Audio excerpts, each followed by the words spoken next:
आज हम जानेंगे प्रकाश के अपवर्तन का नियम। प्रकाश का अपवर्तन होता क्या है? पिछले वीडियो में पढ़े थे प्रकाश के परावर्तन।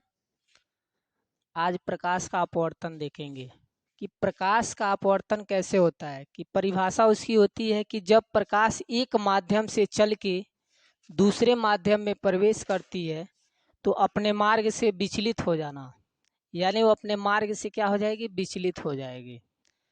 तो उसे हम कहेंगे प्रकाश का अपवर्तन। अब जैसे इस फिगर में आइए, इस चित्र में देख रहे हैं कि चित्र में दिया है कि एक प्रकाश की किरण है, एक ए बी। जो ए बी है वो ए बी क्या है? प्रकाश की किरण है। प्रकाश की किरण हो गई। यह ए बी जो है प्रकाश की किरण हो गई। ये प्रकाश किरण क्या हो रही है? एक दूसरा हम माध्यम ले रहे हैं जैसे कांच।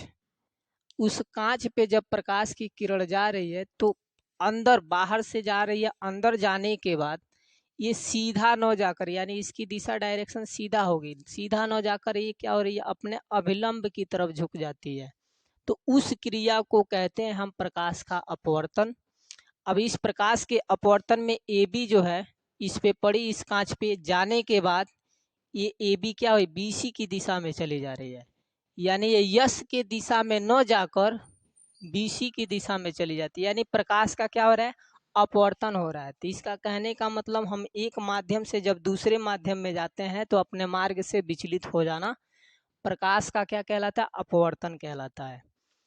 अब देखिए, ये आने वाली किरण को आपतित, इधर इस मार्ग में आके हो जाएगी, इसको कहेंगे अपवर्तित। इसे कहेंगे अपवर्तित किरण कहेंगे। ये अपवर्तित किरण है और इसमें एक लंबा सा एक लाइन खींचा गया है, इसको हम अभिलंब कहते हैं। अब प्रकाश जिधर से जा रही है वो हो गया हमारा विरल माध्यम, और जिसके अंदर जा रही है कांच वो हो गया हमारा सघन माध्यम। यानी विरल माध्यम से हम दूसरी परिभाषा कह सकते हैं कि विरल माध्यम से प्रकाश की किरण जब सघन माध्यम में जाती है तो अपने मार्ग से विचलित हो जाती है।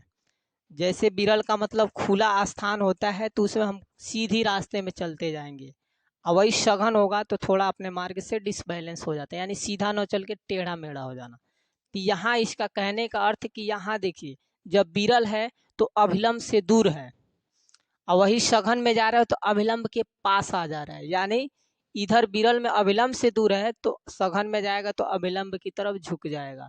तो इस क्रिया को या इस घटना को हम कहेंगे प्रकाश का अपवर्तन। अब इसमें क्या होता है कि दो कोण बनते हैं, एक आने वाली किरण और अभिलंब के बीच बने कोण को हम आपतन कोण कहते हैं, आई। इसे क्या कहेंगे? आपतन कोण कहेंगे। आपतन कोण हो गया। और वही सघन माध्यम में जाने के बाद ये कोण बन जा रहा है आर, जिसे हम कह सकते हैं अपवर्तन कोण। इसको कहेंगे हम अपवर्तन अपवर्तन कोण कहेंगे। तो अपवर्तन कोण आर और आपतन कोण आई, ये दोनों होते हैं। जैसे हम परावर्तन में पढ़ाया गया था कि आपतन कोण आई और परावर्तन कोण आर जो होता है वो एक दूसरे के बराबर होते हैं, लेकिन यहाँ पे एक दूसरे के बराबर नहीं, एक अनुपात में होंगे, और वह उनका अनुपात जो होगा एक जया के रूप में होगा, जिनका अनुपात एक कांस्टेंट देगा, यानी नियतांक देगा। जैसे हम अपवर्तन के नियम में जाएंगे तो दो नियम होते हैं। जैसे परावर्तन में दो नियम था कि आपतित किरण, परावर्तित किरण और अभिलंब तीनों एक ही तल में होते हैं। तो उसी प्रकार अपवर्तन में भी दो नियम होंगे कि आपतित किरण यानी आने वाली किरण, अपवर्तित किरण यानी सघन माध्यम में अपनी मार्ग बदल रही है अपवर्तित किरण, और आपतन बिंदु जो बी है इस पे जो खींचा गया अभिलंब है वो तीनों क्या है? एक ही तल में स्थित है, यानी तीनों क्या है? एक ही तल में है, यानी आपतन बिंदु पे ही है। दूसरा कि आपतन कोण आई, ये कोण आई और ये अपवर्तन कोण आर, इनका जो अनुपात होगा वो एक नियतांक देगा, यानी एक कांस्टेंट देगा, यानी आपतन कोण आई, यानी जिसकी जया आई और इसकी जया आर, इन दोनों का अनुपात जो होगा एक नियतांक होगा, जिसे हम यन से भी प्रदर्शित करते हैं और नीटा से भी प्रदर्शित करेंगे। यह एन जो होता है थोड़ा सा बड़ा होगा, इसको नीटा कहते हैं,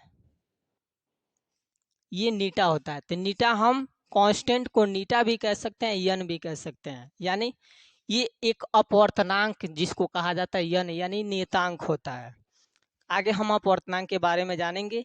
यहाँ पे अनुपात जो है एक नियतांक है, यानी इस नियम को हम स्नेल का नियम भी कहते हैं। स्नेल का नियम को, यानी sine I upon sine R जो होगा एक कांस्टेंट होगा, नियतांक, उसी को हम कहते हैं प्रकाश का दूसरा अपवर्तन के दूसरा नियम, यानी प्रकाश के अपवर्तन के दूसरा नियम sine I upon sine R, इसको स्नेल का नियम भी कहेंगे। अब पहला नियम, आपतित किरण, अपवर्तित किरण और आपतन बिंदु पे खींचा गया विलंब तीनों एक ही तल में होते हैं। तो ये हमारा था प्रकाश के अपवर्तन का नियम था। आगे हम जानेंगे कि प्रकाश के अपवर्तन